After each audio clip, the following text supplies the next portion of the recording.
Kadang-kadang overthinkingmu itu bisa membunuhmu. Kamu tantang pikiran yang bulat itu, ruwet itu. Seandainya memang begitu, mau apa? Seandainya memang seperti ini, tidak apa-apa toh, manusiawi toh, kamu gitu ya. Pikiran-pikiran negatif. Biasa saja toh. Toh kalau memang mau saya bisa bangkit kok. Bisa kok saya kalau sekedar itu saja. Jadi tantang hidupmu begitu. Jangan biarkan kamu dipenjara terus oleh pikiran-pikiran negatifmu.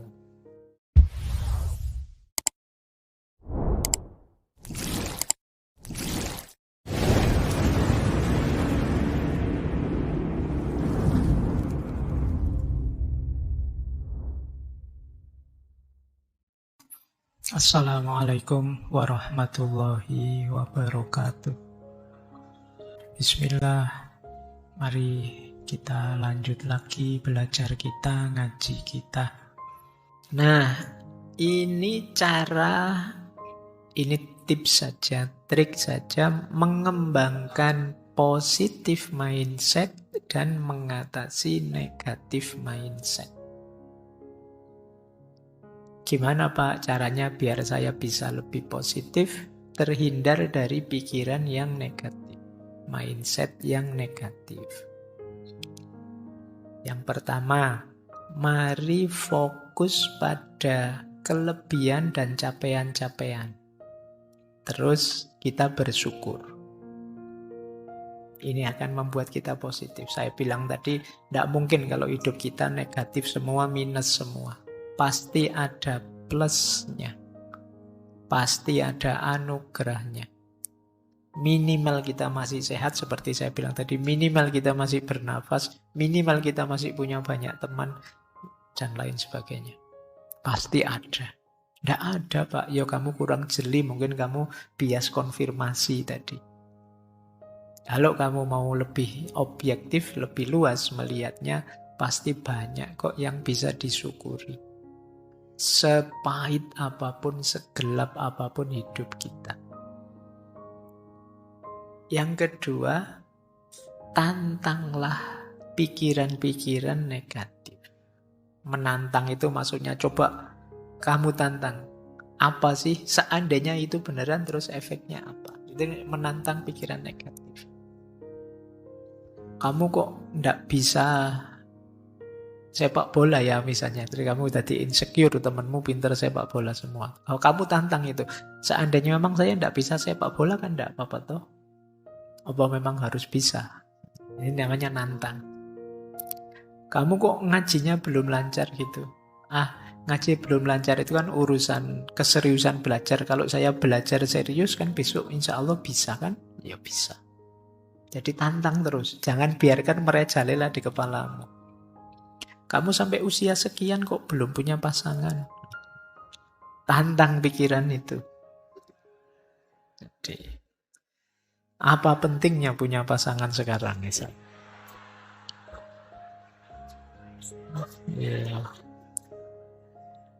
Jadi, tantangan terus. Kadang-kadang overthinkingmu itu bisa membunuhmu. Kamu tantang pikiran yang bulat itu, ruwet itu. Seandainya memang begitu, mau apa? Seandainya memang seperti ini, tidak apa-apa toh, manusiawi toh, kamu gitu ya. Pikiran-pikiran negatif. Biasa saja toh. Toh kalau memang mau saya bisa bangkit kok. Bisa kok saya kalau sekedar itu saja. Jadi tantang hidupmu begitu. Jangan biarkan kamu dipenjara terus oleh pikiran-pikiran negatifmu.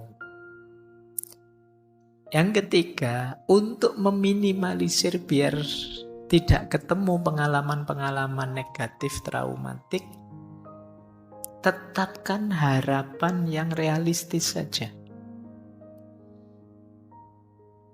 Keinginanmu jangan keduvuran, jangan terlalu tinggi. Jadi, saya itu Pak cita-citanya bisa menikah dengan artis drama Korea yang itu misalnya. Keduren terlalu jauh, ruangnya berbeda sudah. Daripada kamu stres tanpa alasan, lebih baik harapkanlah yang realistis saja. Yang terjangkau saja lebih aman, lebih nyaman. Meskipun saya kuliahnya di UIN, Pak, jurusan tafsir, tetap saya pengen jadi dokter, Pak. Ya enggak nyambung. Nanti kamu stres loh. Jadi dukun mungkin agak bisa. Pengobatan ya, jadi dokter sulit. Nah, kayak gini ya untuk harapan yang realistis. Menghindari tadi loh kamu pengalaman-pengalaman traumatik, kekecewaan. Kemudian cari circle yang positif. Hati-hati dengan circle, kadang-kadang ya dia yang bikin takut-takut. Ayo, kamu ngalami itu, sebentar lagi mesti kamu tambah ngeri akhirnya. Bahaya loh kamu begitu itu, kamu tambah ngeri kan. Hati-hati dengan circlemu. Kadang-kadang circlemu yang bikin sesuatu jadi tambah negatif. Maka cari circle yang positif. Kemudian bikin afirmasi self-talk yang positif. Jadi saya bisa kok, saya mampu kok. Kalau belajar mungkin tidak lama, 2-3 bulan pasti saya kuasai. Paling lama 1 semester saya pasti sudah. Itu namanya self-talk positif. Kemarin-kemarin memang saya belum bisa, tapi pada saatnya saya bisa. Sebenarnya saya punya banyak bakat terpendam sih. Ya karena terpendam saja jadi belum kelihatan sekarang. Nah, yuk bikin self-talk yang positif tentang diri kita. Karena kadang-kadang musuh besar kita adalah diri kita sendiri. Karena yang tahu rahasia jelek-jelek sampai detail tentang diri kita kan diri kita. Makanya kadang-kadang yang memberi kalimat-kalimat pedes pada diri kita itu banyaknya diri kita sendiri. Mungkin teman-teman ada yang sering, bodoh banget aku ini, jelek banget aku ini. Mungkin sering ada yang sering begitu. Itu kalau temanmu yang bilang gitu kan sudah kamu lawan, kamu jotosi itu. Tapi karena kamu sendiri yang bilang padamu, tidak ada efeknya. Jadi ayo self-talk yang positif. Terus self-love, cintai dirimu. Betapapun dirimu lahir dan batin itu amanat dan sekaligus anugerah dari Allah. Jaga dia sebaik mungkin yang kamu mampu. Terus jangan terlalu tegang dalam hidup, sekali-sekali rileks. Ya guyon-guyon, ya humor, ojo kaku-kaku. Jadi ya tidak 100% hidup ini harus tegang, harus serius. Ada humornya, ada rileksnya. Tapi ya tidak 100% humor dan rileks. Nanti tak bilang gini terus, wah berarti saya tidak salah toh Pak, rileks itu. Iya, tidak rileks 100% juga. Jadi rileks itu ya cemilannya, ya di menu utamanya hidupmu ya kamu serius. Tapi ya jangan menu utama terus, nanti capek. Jadi guyon biasa, jadi tidak apa-apa. Biar kalau di medsos itu kan sering orang tidak bisa guyon, wah kayak kanebo kering kamu tidak bisa. Kaku, tidak bisa dia. Kamu juga kan tidak nyaman kalau deket temen, tidak bisa diajak guyon, tidak bisa diajak. Jadi biar tetap positif. Karena bahkan kalau menurut Rasulullah, senyum saja sedekah, apalagi menggembirakan. Dulu kita pernah belajar akhlak menurut Imam Ghazali itu, di antara cirinya orang yang akhlaknya luar biasa, yang pertama dia sendiri gembira, yang kedua dia bisa menggembirakan orang lain. Jadi orang yang bisa menggembirakan orang lain itu di antara ciri kemungkinan orang ini karakternya baik. Sehingga kalau dia datang, orang senang, gembira dengan kedatangannya. Bukan malah tegang, bukan malah bubar. Wah, teman ini datang, bubar, aku minggir-minggir, nanti mesti sebentar lagi tausiahnya keluar, mesti ini, wah, nanti. Ya, mungkin ada teman-teman, hati-hati juga dengan circle. Jadi ayo santai, tapi juga jangan sepenuhnya santai, jangan 100% santai. Cemilannya itu. Kemudian alihkan fokus dari masalah ke solusi, Dan yang terakhir, belajar hal-hal yang baru. Kenapa belajar hal-hal yang baru? Kalau kalian nambah skill, nambah kemampuan, nambah bisa ini, nambah bisa itu biasanya nambah percaya dirimu. Coba saja, misalnya kalian yang muslim misalnya, apa ya Pak, berat ya berlatih ini itu. Sekedar kalian hafal surat Yasin atau kalian nambah juz 30, nambah surat ini, surat itu ada kebanggaan sendiri. Pak, kemarin saya tidak hafal surat Al-Mulk, sekarang hafal Pak. Ya lumayan, ada percaya dirimu meningkat. Dalam banyak aspek kalian boleh nambah skill. Wah, kemarin saya tidak bisa masak ini, sekarang bisa. Semakin nambah skill baru, semakin percaya dirimu meningkat. Kalian boleh bikin kurikulum untuk dirimu sendiri. Semester ini Pak, saya ingin mampu ini, bisa itu. Semester depan saya ingin bisa ini, bisa itu. Akan meningkatkan kualitas dirimu dan meningkatkan mindset positifmu. Baik, itu positif dan negatif. Terakhir, materi terakhir maksudnya, tapi masih panjang uraiannya. Ada teori yang terkenal sekali tentang mindset ini. Ada yang punya pandangan growth mindset.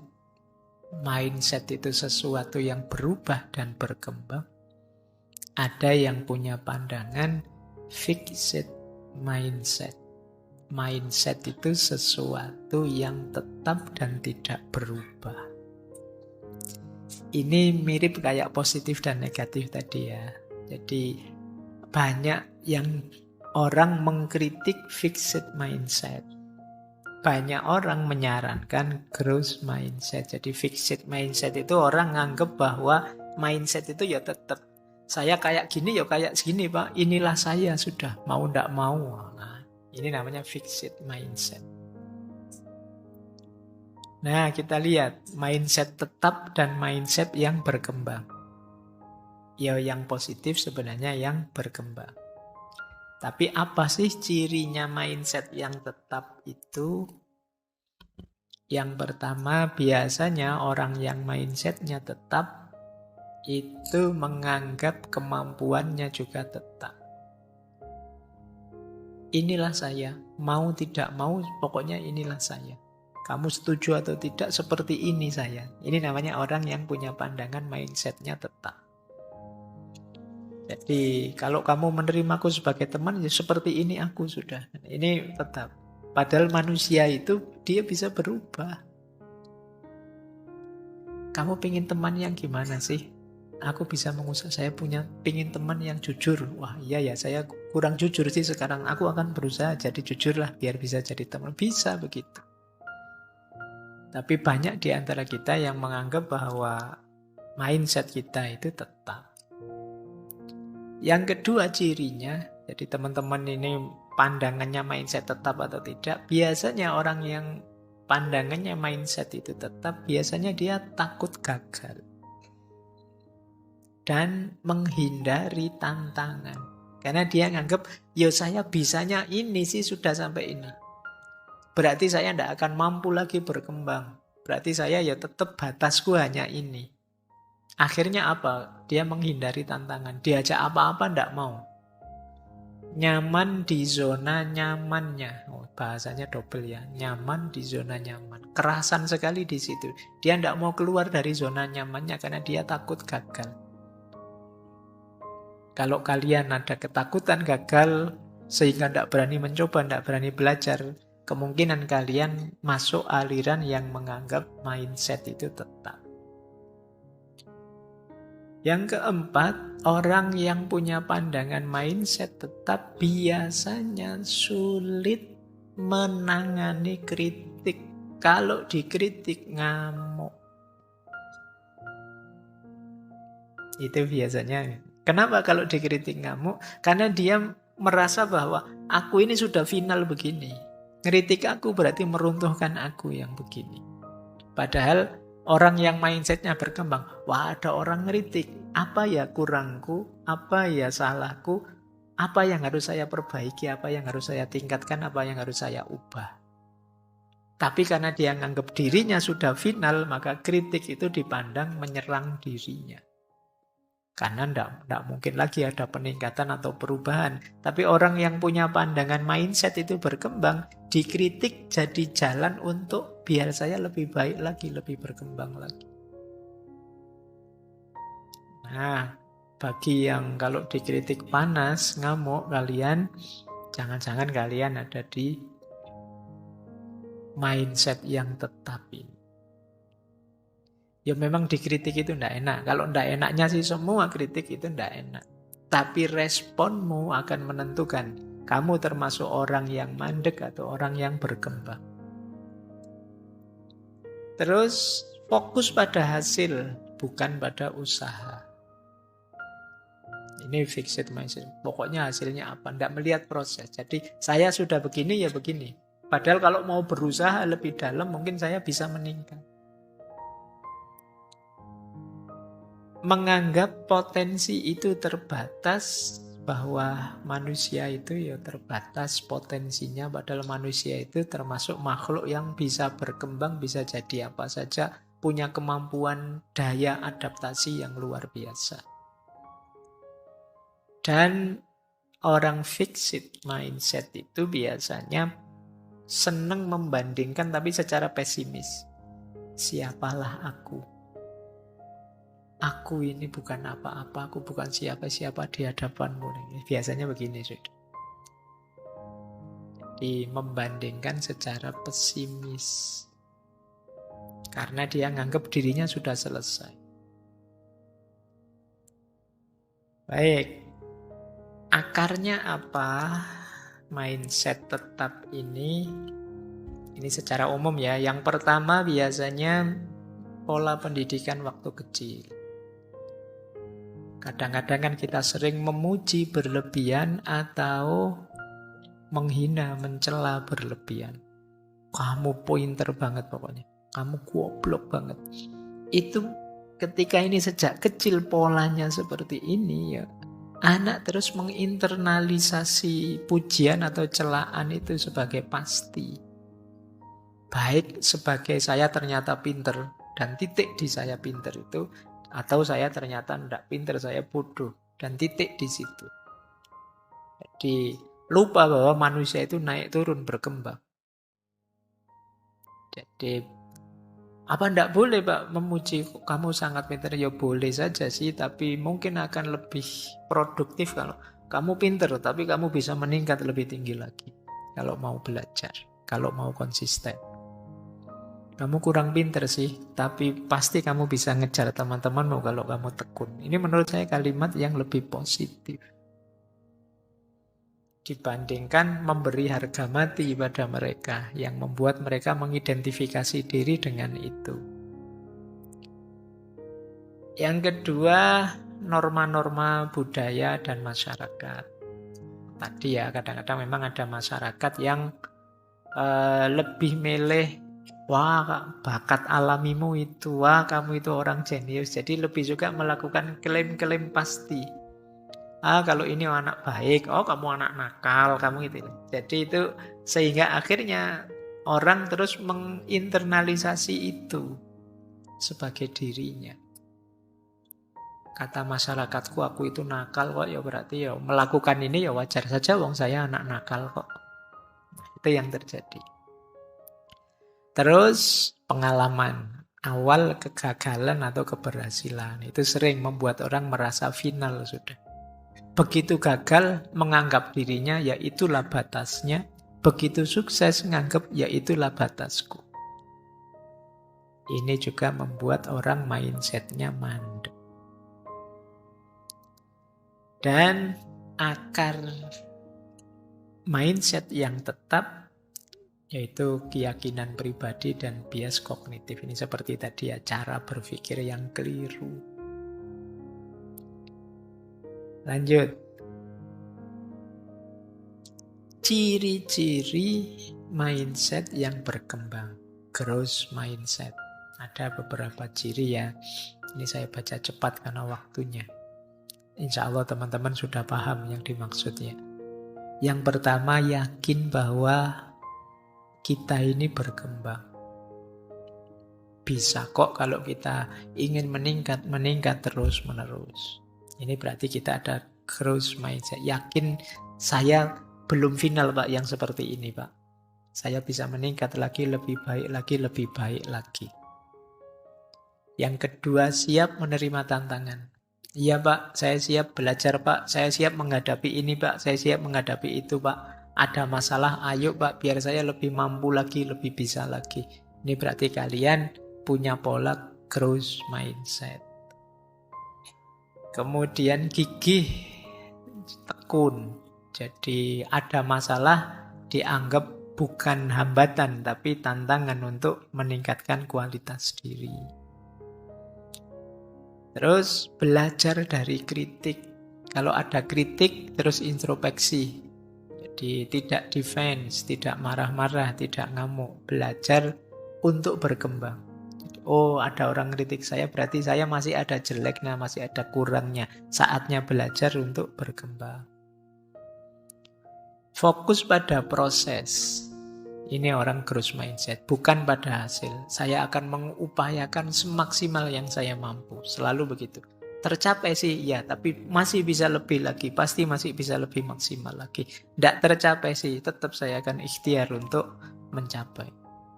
Ini namanya growth mindset.